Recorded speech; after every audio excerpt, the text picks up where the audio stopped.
نحمده ونسلم ونصلي على رسوله الكريم اشهد ان لا اله الا الله وحده لا شريك له واشهد ان محمدا عبده ورسوله اما بعد فاعوذ بالله من الشيطان الرجيم رضي الله عنهم ورضوا عنه ذلك لمن خشي ربه۔ اللہ رب العزت ان سے راضی ہو گیا اور وہ اپنے رب سے راضی ہو گئے، اور یہ اللہ کی رضا ہر اس شخص کے لیے ہے جو اللہ رب العزت سے ڈرتا ہے۔ معزز سامعین گرامی، حضرت خالد بن ولید بن مغیرہ کے بیٹے ہیں۔ ولید بن مغیرہ رسول اللہ صلی اللہ علیہ وسلم کے دشمنوں میں شمار ہوتے ہیں۔ خالد بن ولید، ان کے ایک بھائی کا نام الولید ابن الولید ہے، یعنی جو والد کا نام تھا ولید بن مغیرہ، اسی نام سے ان کے ایک بھائی الولید ابن الولید ہیں۔ ولید بن ولید یہ مسلمان ہو گئے تھے اور انہوں نے ہجرت بھی کی، جبکہ خالد بن ولید اور رسول اللہ صلی اللہ علیہ وسلم کے ابتدا میں مخالفین میں سے تھے۔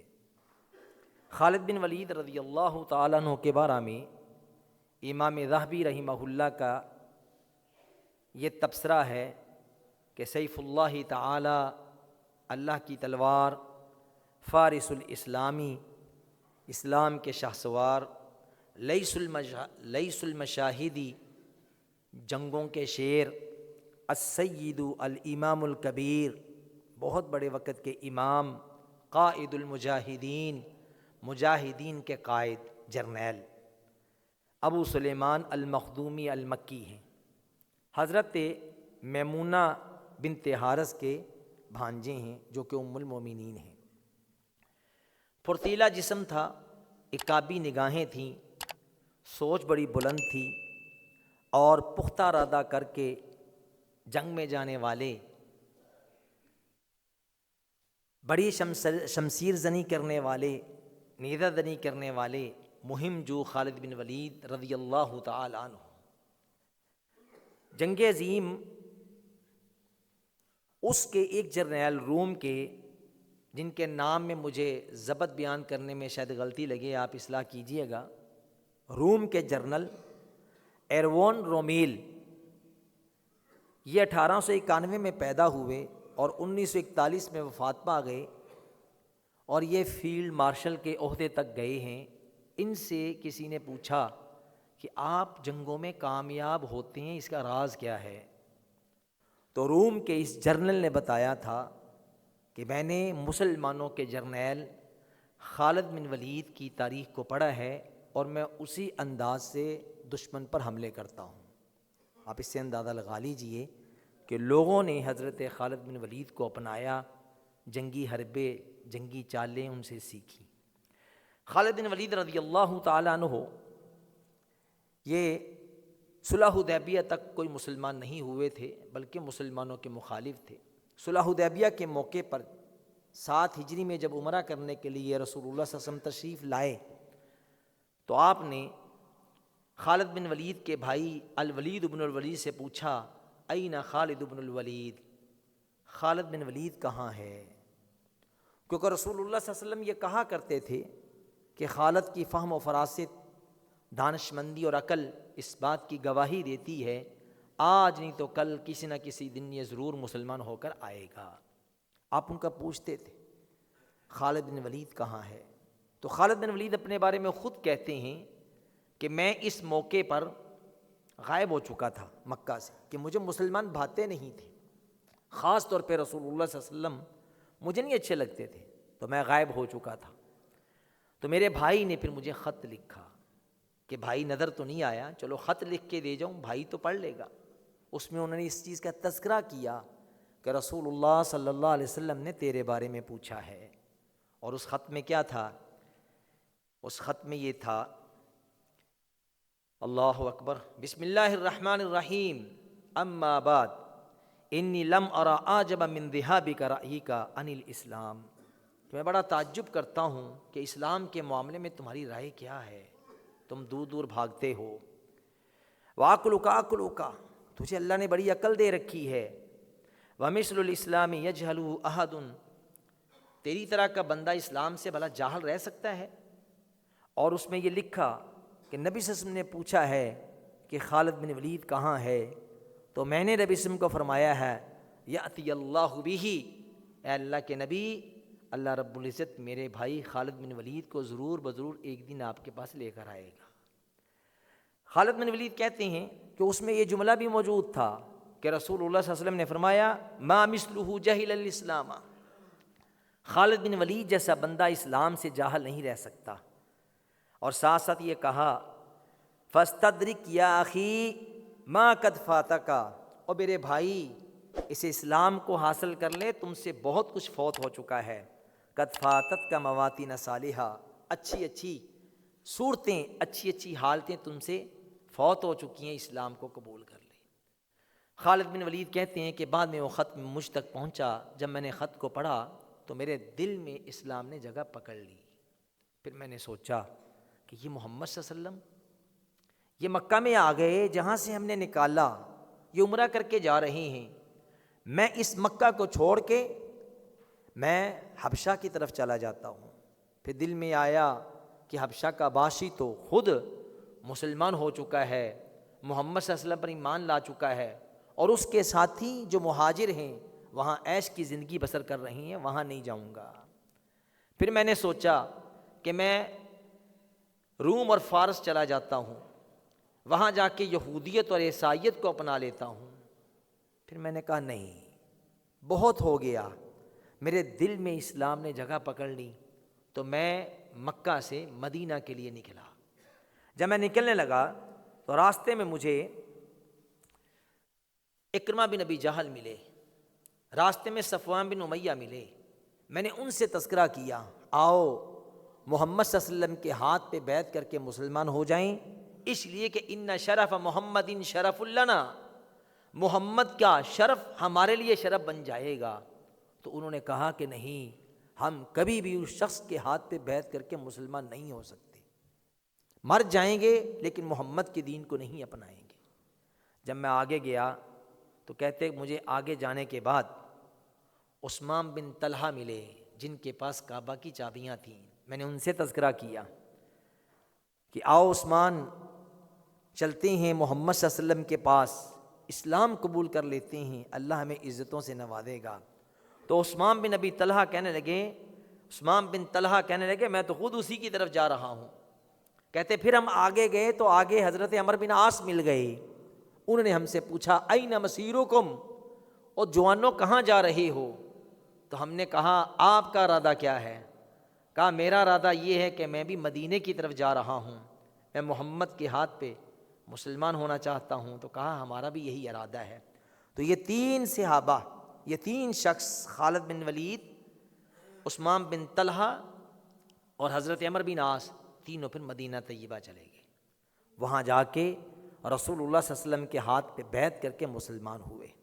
اور خالد بن ولید کو بڑی فکر تھی، کہنے لگے یا رسول اللہ نے مجھے ہدایت تو دی ہے، لیکن آپ میرے لیے اللہ سے استغفار کریں نا کہ میں نے آپ کی بہت مخالفت کی ہے، میں نے بڑے لوگوں کو قتل کیا ہے، مسلمانوں کو، میں نے آپ کے بڑے صحابہ کو مارا ہے، احد کے میدان میں بڑی اذیتیں پہنچائی ہیں۔ تو آپ نے فرمایا خالد ان الاسلام یجب ما کان قبلہ، جو شخص مسلمان ہو جاتا ہے یہ اسلام اس کے سابقہ سارے گناہوں کو مٹا دیتا ہے۔ لیکن خالد بن ولید کہتے ہیں پھر بھی میرے دل میں یہ قلق تھا، یہ ایک شبہ تھا، میں نے کہا نہیں یا رسول اللہ، آپ ضرور اللہ رب العزت سے میرے لیے دعا کر دیجئے۔ تب رسول اللہ صلی اللہ علیہ وسلم نے پھر خالد بن ولید کے لیے اللہ رب العزت کے حضور دعا کی، اللہم اغفر لخالد بن الولید کل ما اوضع فیہ من صد عن سبیل اللہ، اے اللہ تیرے راستے سے لوگوں کو چلنے سے جو اس نے روکا تھا، اللہ تو اس کو اب معاف فرما دے۔ تو یہ دعا سن کے بڑے خوش ہوئے، عمر بن عاص بھی مسلمان ہو گئے، عثمان بن طلحہ بھی مسلمان ہو گئے۔ تب آپ نے فرمایا تھا خالد تمہاری عقل و فراست، فہم و فراست کو دیکھ کر میں یہ کہتا تھا کہ تم ضرور بضرور ایک نہ ایک دن ضرور مسلمان ہو جاؤ گے۔ یہ خالد بن ولید جب مسلمان ہوئے تو ان کو پھر سب سے پہلا مارکہ جو رسول اللہ صلی اللہ علیہ وسلم نے لڑنے کے لیے بھیجا، وہ پہلا مارکہ جنگ موتا کا ہے۔ جس میں آپ صلی اللہ علیہ وسلم نے 3 صحابہ اکرام کو یکے بدیگرے سپہ سالار بنایا۔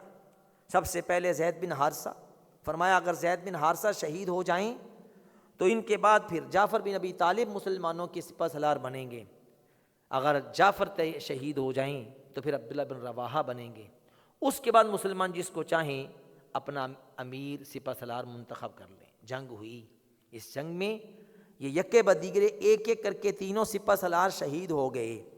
بالآخر جھنڈا گرنے سے بچانے کے لیے اس جھنڈے کو ثابت بن اکرم رضی اللہ تعالیٰ عنہ نے تھام لیا اور خالد بن ولید رضی اللہ تعالیٰ عنہ سے کہا کہ خالد یہ جھنڈا آپ سنبھال لیں۔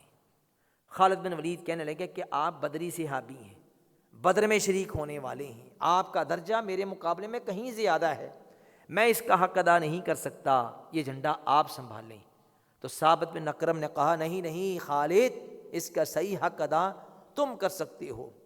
پھر صحابہ سے مشورہ کیا، سب صحابہ نے اتفاق کیا کہ یہ جھنڈا خالد بن ولید کے ہاتھ میں آنا چاہیے۔ 3 صحابہ شہید ہوئے، پھر جھنڈا خالد بن ولید کے ہاتھ میں آیا۔ مدینہ طیبہ میں رسول اللہ صلی اللہ علیہ وسلم کو وحی کے ذریعے سے بتایا گیا تو آپ نے فرمایا جھنڈا زید بن حارثہ کے پاس تھا، فاصیبا، شہید کر دیے گئے۔ جھنڈا جعفر کے ہاتھ میں آیا، وہ شہید کر دیے گئے۔ جھنڈا عبداللہ بن رواحہ کے ہاتھ میں آیا، وہ شہید کر دیے گئے۔ اب یہ جھنڈا سیف من سیوف اللہ، اللہ کی تلواروں میں سے ایک تلوار کے ہاتھ میں آ گیا ہے، یعنی خالد بن ولید۔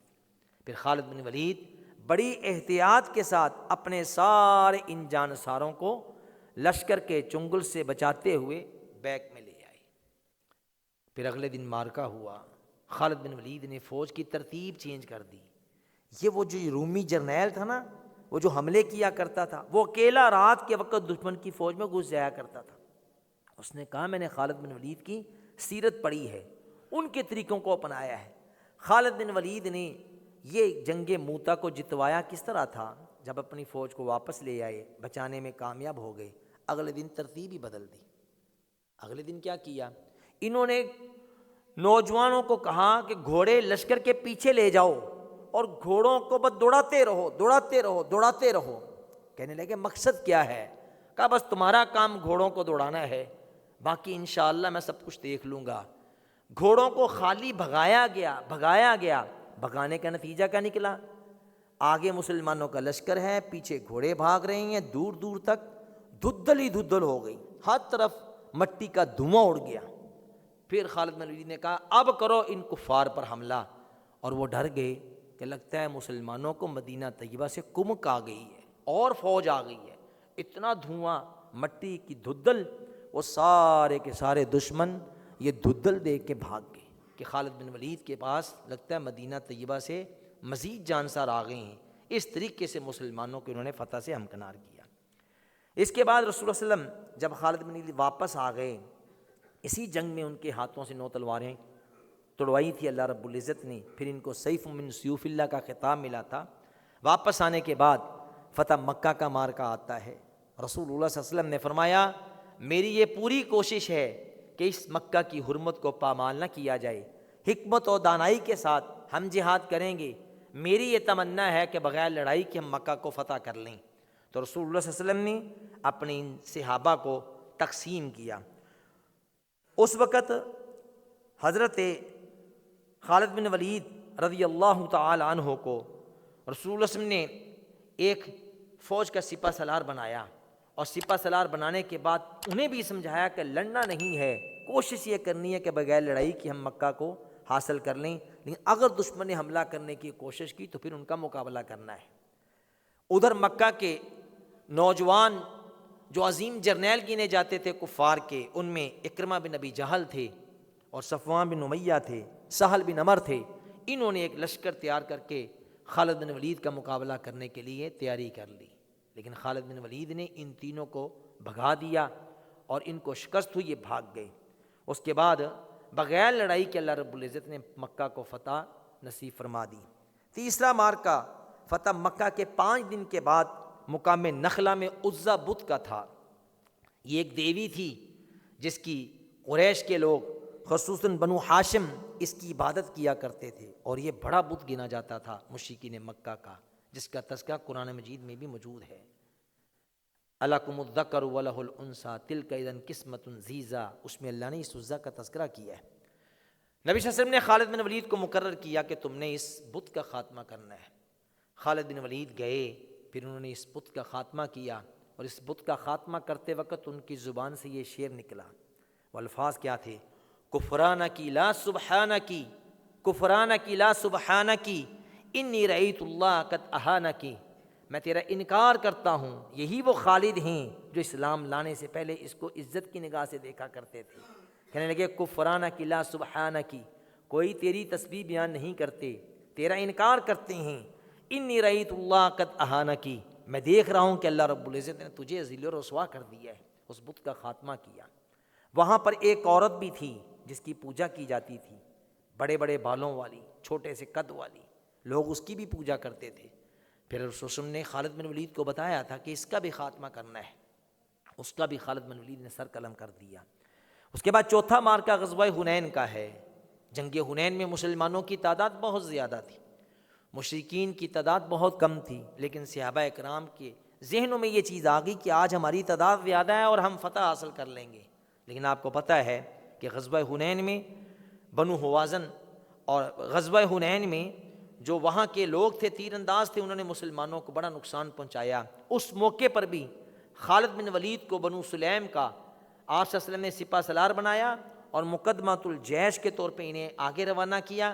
بالآخر مسلمانوں کو پھر فتح نصیب ہوئی، حالانکہ اس میں نقصان بھی مسلمانوں کا بڑا ہوا تھا، جس میں صحابہ کرام نکل گئے تھے۔ پیچھے سے نبی صلی اللہ علیہ وسلم آوازیں لگا رہے تھے، انا النبی لا کذب انا ابن عبد المطلب، اور آپ کے چچا عباس لوگوں کو بلا رہے تھے کہ لوگوں واپس پلٹو، اور رسول اللہ صلی اللہ علیہ وسلم تمہیں بلا رہے ہیں۔ پھر صحابہ کرام واپس آئے، پھر اس جنگ کو اللہ رب العزت نے مسلمانوں کو فتح کی صورت میں عطا کر دی۔ اس کے بعد طائف کا مارکہ ہے جو مکہ سے 40 میل کے فاصلے پر تھا۔ بڑا ٹھنڈا علاقہ ہے، جنہوں نے دیکھا وہ جانتے ہیں، سرسبز و شاداب ہے۔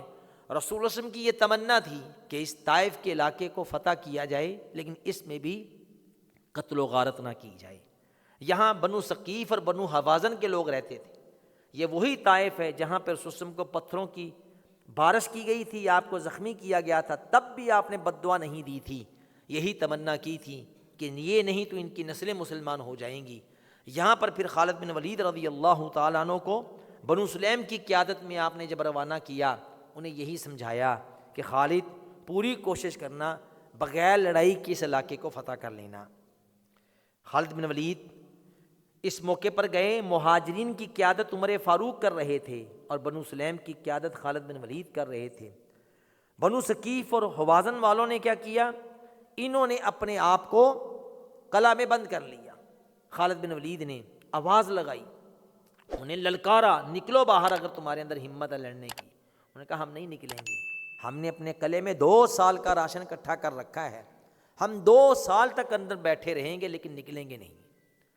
جب 20 دن گزر گئے، وہ نہ نکلے، نہ مسلمان لڑ رہے تھے، تو حضرت ابوبکر صدیق نے مشورہ دیا کہ یا رسول اللہ، میں تو یہ سمجھتا ہوں کہ ہمیں واپس چلنا چاہیے، پھر کسی موقع پہ دیکھیں گے، ہمیں مارکا نہیں لڑنا چاہیے، واپس نکلتے ہیں، یہ قلعہ بند ہو گئے ہیں۔ رسول اللہ علیہ وسلم نے ان کی رائے کو پسند کیا، واپس آ گئے۔ لیکن آپ اندازہ لگا لیں، ان کے واپس جانے کے بعد قبیلہ بنو حوازن اور بنو ثقیف والے سارے کے سارے مسلمان ہو گئے، اور رسول اللہ علیہ وسلم کی وہ جو تمنا تھی کہ بغیر جنگ کے طائف فتح ہو جائے، اور جو آپ نے دعا کی تھی کہ یا اللہ یہ مجھے نہیں پہچانتے، اللہم اہد قومی فانہم لا یعلمون، تو اللہ رب العزت نے طائف کی نسل کو مسلمان کر دیا۔ قبیلہ بنو حوازن اور بنو ثقیف سارے مسلمان ہو گئے۔ اس کے بعد غزوہ بنو مستلق ہے۔ ولید بن عقبہ رضی اللہ تعالیٰ عنہ کو رسول اللہ صلی اللہ علیہ وسلم نے زکوٰۃ لینے کے لیے بھیجا۔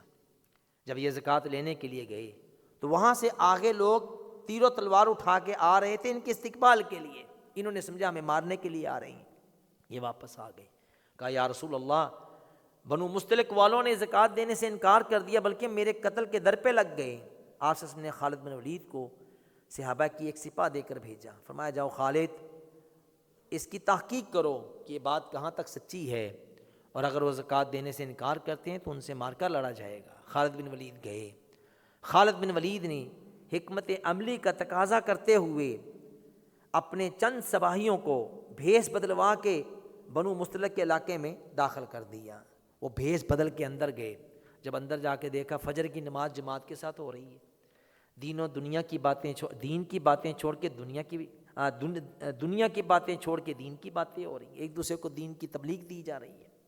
تو پھر ان ساتھیوں نے آ کے بتایا کہ ہم نے تو منظر کچھ اور دیکھا ہے، لوگ تو مسجدوں میں عبادت کر رہے ہیں، نماز پڑھ رہی ہیں، ایک دوسرے کو خیر کی باتیں بتا رہی ہیں۔ تو پھر خالد بن ولید اندر چلے گئے، بنو مستلق کے سردار سے ملے کہ یہ کیا ماجرا ہے؟ کہا وہ تو ہمارے پاس آئے نہیں، وہ واپس چلے گئے، ہم تو زکوٰۃ دینے کے لیے آگے ان کے استقبال کے لیے آئے تھے۔ تو یہاں خالد بن ولید کی فہم و فراست کام آئی، حکمت و دانائی کے ساتھ انہوں نے یہ بھی ایک مارکا جیتا کہ بجائے اس کے کہ مسلمان قتل و غارت کرتے، حکمت کے ساتھ اس معاملے کو حل کیا۔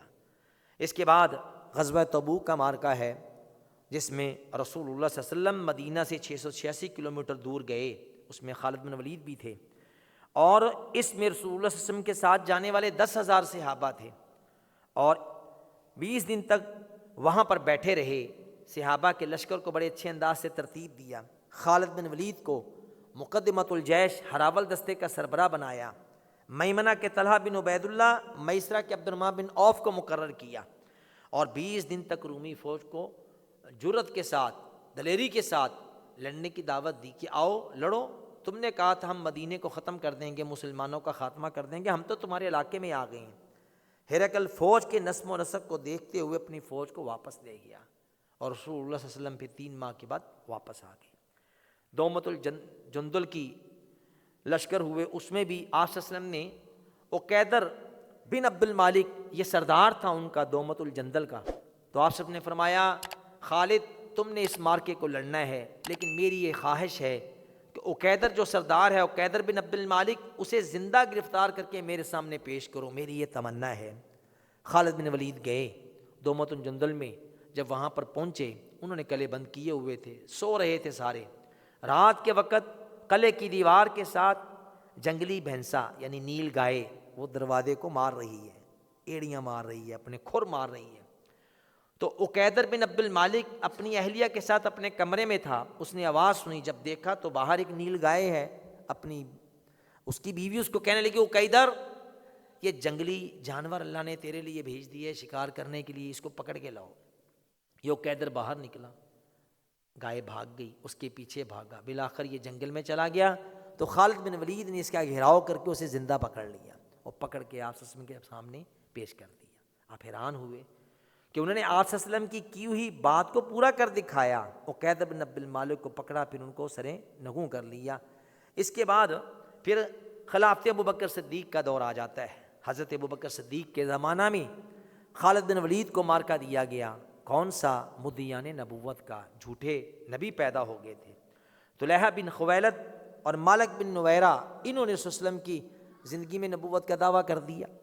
حضرت ابوبکر صدیق نے فرمایا کہ خالد تم نے ان دونوں کا خاتمہ کرنا ہے، اور ان کے علاوہ حضرت اکرمہ بن ابی جہل جو مسلمان ہو چکے تھے، ان کو، اور شرحبیل بن حسنہ کو مسیلمہ کذاب کے خاتمے کے لیے بھیجا۔ خالد بن ولید نے طلحہ بن خویلد اور مالک بن نویرہ کا خاتمہ کیا، لیکن اکرمہ بن ابی جہل، شرحبیل بن حسنہ مسیلمہ کذاب کی فوج کا مقابلہ نہ کر سکے، اور انہیں شکست سے دوچار ہونا پڑا۔ پھر حضرت ابوبکر صدیق نے خالد بن ولید کو واپس بلایا، جب واپس آئے تو انہیں پھر مسیلمہ کذاب کی مہم جوئی کے لیے بھیجا کہ خالد اب تم اس طرح کرو، مسیلمہ کذاب کا خاتمہ کرو۔ پھر خالد بن ولید نے دوبارہ لشکر کشی کی، اور انہوں نے جا کے پھر اس مسیلمہ کذاب کو مار ڈالا، اور صفوں کو چیرتے ہوئے 1000 کے قریب اس کے ساتھیوں کو بھی مارا، مسیلمہ کذاب کا بھی خاتمہ کیا۔ حضرت ابوبکر صدیق کے زمانہ میں عراق اور ایران کی فتوحات کا بھی سلسلہ شروع کر دیا گیا۔ پہلی جنگ غزوہ ذات سلاسل ہے، پھر جنگ علیس ہے جس میں 70,000 کافروں کا خاتمہ کیا گیا، اور جنگ سلاسل میں جو ہرمز ان کا حاکم تھا، اس کی جو سر کے اوپر پہننے والا تاج تھا یا ٹوپی تھی، وہ خالد بن ولید کے حصے میں غنیمت میں آئی تھی، جس کی اس وقت کی مالیت 1,00,000 درہم تھی، اور صحابہ کرام اس ٹوپی کو دیکھ کے حیران رہ رہے تھے، ہیرے جواہرات کے ساتھ جڑی ہوئی۔ تو وہ پھر مدینہ میں بھیجی خالد بن ولید نے، اور ایک ہاتھی بھی تھا جس کو مدینہ میں بھیجا گیا، اور اہل مدینہ نے پہلی دفعہ اتنی بڑی تخلیق الم تر کیف فعل ربک باصحاب الفیل، یہ پڑھتے تو تھے لیکن اپنی آنکھوں سے ہاتھی دیکھا نہیں تھا۔ تو خالد بن ولید نے غزوہ ذات سلاسل میں قابو آنے والا ہاتھی جو تھا میدان جنگ کا، اس کو مدینہ بھیجا تھا، اور اس وقت لوگوں نے اسے بھی دیکھا تھا۔ ابو بکر صدیق رضی اللہ تعالیٰ عنہ نے جب ان فتوحات کو دیکھا تو ان کے خیال میں آیا کہ عراق کے ساتھ ساتھ کیسر اور روم کو بھی سبق سکھانا چاہیے کہ ہم مسلمانوں کے خاتمے کی باتیں کرتا ہے۔ لہذا ابو عبیدہ بن جراح، عمرو بن عاص، یزید بن ابی سفیان اور امیر معاویہ کو سپہ سالار بنا کے بھیجا۔ ان کے ساتھ ساتھ حضرت خالد بن ولید کو بھی بھیجا۔ اب آپ اندازہ لگا لیں کہ کیسر اور روم کی فوج 2 لاکھ کے قریب تھی، مسلمانوں کی تعداد 46,000 تھی۔ خالد بن ولید نے ان 4 کے 4 سپہ سالاروں کو وما اپنے سمے سمجھایا کہ دیکھو اگر ہم الگ الگ فوج لے کے لڑائی کریں گے تو کامیابی مشکل ہے۔ ٹھیک ہے، حضرت ابوبکر صدیق نے عمرو بن عاص، یزید بن ابی سفیان، ابو عبیدہ بن جراح، امیر معاویہ آپ کو الگ الگ ٹکڑیوں میں فوج دے دی ہے۔ میری ایک رائے ہے، اگر تم تصحیح کرو، میری رائے یہ ہے کہ ہم کیوں نہ ہر روز ایک سپہ سالار کی ماتحتی میں ان کفار کا مارکا لڑتے ہیں۔ تو سب نے اس بات پر اتفاق کیا، کہا ساری کی ساری 46,000 کی فوج ایک ہی سپہ سالار کے تحت ہرقل کا مقابلہ کرے گی، ایک ایک دن سب لڑتے ہیں، اس میں زیادہ فائدہ ہوگا، یہ جنگی حکمت عملی ہے۔ چاروں سپہ سالاروں نے اس بات پر اتفاق کیا، اور پہلے دن انہوں نے جسے اپنا امیر مقرر کیا وہ خالد بن ولید تھے۔ سب نے کہا کہ ٹھیک ہے، پھر پہلے دن کا مارکا خالد بن ولید کی سرپرستی میں لڑا جائے گا۔ آپ اندازہ لگا لیں کہ 2 لاکھ فوج مقابلے میں 46,000 صحابہ کرام، پہلے دن جو جنگ لڑی گئی اس میں 1,20,000 رومیوں کو مسلمانوں نے قتل کیا خالد بن ولید کی سرکردگی میں۔ نتیجہ کیا نکلا؟ ہرقل ڈر گیا، گھبرا گیا کہ 1 لاکھ فوج میری ان مسلمانوں نے مار دی، بالآخر وہ بھاگ گیا۔ اس کے بعد اسی جنگ میں ایک دلچسپ واقعہ پیش آیا تھا کہ رومی جرنیل جرجا نامی تھا، جرجا نامی روم کا ایک جرنیل تھا۔ خالد بن ولید نے جب اسے پکڑا تو اس نے پوچھا، خالد سچی سچی ایک بات بتانا، میں تم سے پوچھوں گا، تم نے جھوٹ نہیں بولنا۔ کہا پوچھو۔ کہا مجھے یہ بتاؤ کہ تمہارے پیغمبر محمد صلی اللہ علیہ وسلم پر کیا آسمانوں سے اللہ نے کوئی تلوار نازل کر رکھی ہے کہ تم مسلمان جس طرف جاتے ہو، جس جگہ کا رخ کرتے ہو، تمہیں فتح مل جاتی ہے، اور تمہارے مقابلے میں دوسرے لوگوں کو شکست ملتی ہے؟ وہ تلوار کہاں ہے؟ تو خالد بن ولید نے کہا اللہ نے آسمانوں سے تلوار نازل نہیں کی، اللہ رب العزت نے ہمیں ایک رسول عطا کیا ہے جس نے ہمیں دین سکھایا ہے، سچائی سکھائی ہے، دین کو غالب کرنے کے طریقے سکھائے ہیں، تلوار نازل نہیں کی۔ اسی پیغمبر نے مجھے ایک جنگ میں یہ کہا تھا خالد سیف من سیوف اللہ ہے، میں سچ بول رہا ہوں۔ یہ اس کو واقعہ سنایا۔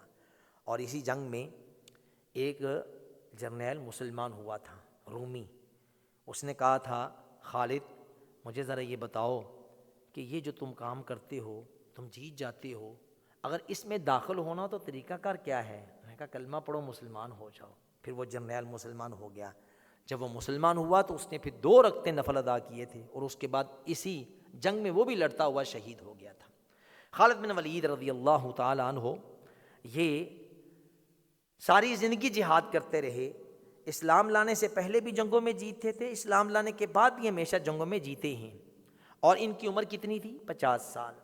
پھر یہ ہمس کے علاقے کے گورنر تھے، بیمار ہو گئے، اور بیمار ہونے کے بعد تکلیف برداشت نہ کر سکے، 50 سال کی عمر میں یہ صحابی رسول قضاء الہی سے وفات پا گئے عہد عمر بن خطاب میں۔ حضرت عمر بن خطاب کے زمانہ میں جب یہ فوت ہوئے تو ان کو غسل دینے والا کہتا ہے کہ نظر الی ما تحت ثیابہ، میں نے خالد بن ولید کے کپڑوں کو اتارتے ہوئے دیکھا، مجھے جسم کا ایک بالشت ایسا حصہ نظر نہیں آیا جس میں تیر کے نشان نہ ہو، نیزے کے نشان نہ ہو، اور تلوار کے زخم نہ ہو، پورا وجود زخموں سے بھرا ہوا تھا۔ جہاں سے یہ پتہ چلتا ہے کہ اس صحابی نے زندگی بھر دین کی خدمت کی ہے۔ اور خالد بن ولید جب دنیا سے جانے لگے تو انہوں نے کیا کہا؟ تمنا تو میری شہادت کی تھی کہ اللہ مجھے میدان جنگ میں شہید کرے، لیکن لوگوں دیکھو کہ جب میں بستر کے اوپر فوت ہو رہا ہوں تو وہ لوگ جو جہاد میں جاتے ہوئے بزدلی کا مظاہرہ کرتے ہیں وہ دیکھ لیں کہ میری تمنا تھی کہ میدان جنگ میں شہید ہو جاؤں، لیکن میں آج اموت علی فراشی حتف انفی کما یموت علی العیر، آج میں اپنے بستر کے اوپر ایسے ہی فوت ہو رہا ہوں جیسے ایک جانور گلی محلے میں مر جاتا ہے، مجھے اللہ نے وہ شہادت کا رتبہ نصیب نہیں کیا۔ اور بزدلو دیکھو میری زندگی سے سبق حاصل کرو، یہ ضروری نہیں کہ میدان جنگ میں جا کے بندہ مرتا ہی ہے، میں اپنے بستر پہ فوت ہو رہا ہوں۔ وفات پانے سے پہلے انہوں نے کہا تھا کہ جب میں فوت ہو جاؤں فانظروا فی صلاحی وفرسی فجعلوہ عیدۃ فی سبیل اللہ، میرا اسلحہ، میرا گھوڑا، ان کے گھوڑے کا نام تھا اشکر، ان کے گھوڑے کا نام کیا تھا؟ اشکر، کہا میرے اسلحہ کو، میرے گھوڑے کو، میرے روپے پیسے کو، درم و دینار کو اللہ رب العزت کے راستے میں وقف کر دینا۔ اس طریقے سے یہ ہمس میں پھر انہیں دفن کر دیا گیا۔ خالد بن ولید رضی اللہ تعالیٰ عنہ کے بارے میں جو روایات مشہور ہیں، صرف ان کی طرف اشارہ کرنا چاہتا ہوں کہ ان کی دو بڑی مشہور حدیثیں ہیں۔ ایک، نبی صلی اللہ علیہ وسلم کے سامنے ذب کا گوشت پیش کیا گیا، ذب یعنی گو نہیں، سانڈا، سانڈے کا گوشت آپ کے سامنے رکھا گیا کہ یا رسول اللہ اسے کھائیے، تو حضرت ام سلمہ بھی بیٹھی ہوئی تھی، تو انہوں نے کہا رسول اللہ علیہ وسلم کو بتاؤ تو صحیح یہ گوشت کس کا ہے؟ آپ نے ہاتھ آگے بڑھایا کھانے کے لیے، تو کہا یا رسول اللہ یہ ذب کا گوشت ہے، تو آپ نے ہاتھ پیچھے کر لیا۔ پوچھا یہ حرام ہے؟ فرمایا نہیں حرام نہیں ہے، لیکن میرے علاقہ میں یہ پایا نہیں جاتا تھا، لہذا مجھے اس سے ہواڑ آتی ہے، کھاؤ حلال ہے۔ تو خالد بن ولید نے ذب کا گوشت آپ کی موجودگی میں کھایا، تو گویا کہ یہ سانڈا جو ہے یہ حلال ہے۔ گو ہمیں بھی اچھا نہیں لگتا، نبی صلی اللہ علیہ وسلم نے کہا کہ مجھے بھی اچھا نہیں لگتا، لیکن میرے علاقے میں نہیں پایا جاتا تھا، میں نے کبھی کھایا نہیں، تم کھاؤ۔ خالد بن ولید نے کھایا۔ خالد بن ولید کے بارے میں جو دوسری روایت مشہور ہے وہ کیا ہے کہ نبی صلی اللہ علیہ وسلم نے عمر بن خطاب کو زکوٰۃ لینے کے لیے بھیجا تھا، تو عمر بن خطاب مدینے کے صحابہ سے زکوٰۃ اکٹھی کرنے کے لیے گئے، تو حضرت عباس نے معذرت کر لی، امیر معاویہ نے معذرت کر لی، اور خالد بن ولید نے معذرت کر لی۔ پھر آ کے کہا یا رسول اللہ تین بندوں نے زکوٰۃ دینے سے معذرت کر لی ہے، تو آپ نے فرمایا میرے چچا عباس کے پاس جانے کی ضرورت نہیں تھی، اپنے چچا جی سے میں نے وقت سے پہلے یعنی ایڈوانس زکوٰۃ لے رکھی ہے۔ ایک روایت میں آتا ہے 1 سال، ایک میں آتا ہے 2 سال کی زکوٰۃ میں نے ایڈوانس لے رکھی ہے۔ یہی وہ روایت ہے جس سے پتہ چلتا ہے کہ آپ اگلے سال کی زکوٰۃ 1 سال پہلے بھی دے سکتے ہیں، لیکن نوٹ کر لیں۔ فرمایا معاویہ کے پاس جانے کی ضرورت نہیں تھی، وہ کنگال آدمی ہے، اس کے پاس زکوٰۃ کہاں سے ہوگی؟ رہ گیا خالد۔ فرمایا خالد کے پاس زکوٰۃ لینے کیوں چلے گئے جس نے اپنا اسلحہ سارا مال و متاع جہاد فی سبیل اللہ کے لیے وقف کر رکھا ہے۔ خالد بن ولید رضی اللہ تعالیٰ عنہ، ان کے 4 بیٹے تھے، ان کی بیویوں کے بارے میں آتا ہے کہ ان کے ازواج، ان کی تعداد 6 تھی، یعنی ایک وقت میں 4 تھیں، ایک ایک کر کے فوت ہوتی گئیں، تو ان کے صلبی اولاد صرف 4 بیٹے تھے۔ اور ان کے آخری قول آپ کے سامنے رکھتا ہوں۔ خالد بن ولید کہا کرتے تھے مانعنی الجہاد کثیر من القراءۃ، کہ میں نے ہمیشہ جہاد کیا ہے جس کی بنا پہ میں تلاوت نہیں کر سکا قرآن مجید کی۔ یہ الفاظ بڑے اہم ہیں کہ میں نے ساری زندگی جہاد کیا ہے، اس جہاد نے مجھے تلاوت قرآن مجید سے روکے رکھ، میں زیادہ قرآن مجید کی تلاوت نہ کر پایا۔ تو میں اور آپ تو اسی مسجد میں بیٹھے ہیں، اسی اسلام آباد میں رہ رہے ہیں، تو ہمارے پاس تو یہ ادھر نہیں ہے، تو ہمیں کثرت سے تلاوت کرنی چاہیے۔ اللہ رب العزت سے دعا ہے کہ اللہ رب العزت مجھے اور آپ کو اس عظیم جرنیل کی طرح بننے کی توفیق عطا فرمائے۔ خالد بن ولید کو رسول اللہ صلی اللہ علیہ وسلم نے حجۃ الوداع میں پیشانی کے بال دیے تھے، صحابہ کرام میں بال بانٹے تو کہتے ہیں میرے حق میں پیشانی کے بال آئے جو آپ نے مونڈے تھے۔ خالد نے ایک ٹوپی سلوا رکھی تھی، اس کے اندر ان بالوں کو سنبھالا ہوا تھا، وہ ٹوپی تلاش کرتے تھے۔ کسی نے ان سے پوچھا کہ آپ جنگ میں جیت جاتے ہیں، کیا وجہ ہے؟ ٹوپی اتار کے کہنے لگے یہ دیکھو یہ میری ٹوپی ہے نا، اس کے اندر میں نے رسول اللہ صلی اللہ علیہ وسلم کے پیشانی کے دیے ہوئے بال سی رکھے ہیں، اور میں یہ یقین کرتا ہوں کہ میرے پیغمبر کے ان بالوں کی یہ برکت ہے کہ اللہ رب العزت مجھے مارکوں میں فتح عطا کر دیتا ہے۔ خالد بن ولید کے پاس وہ ٹوپی محفوظ تھی۔ اللہ رب العزت مجھے اور آپ کو سمجھنے کی توفیق عطا فرمائے۔ بارک اللہ فیکم، والسلام علیکم ورحمۃ اللہ وبرکاتہ۔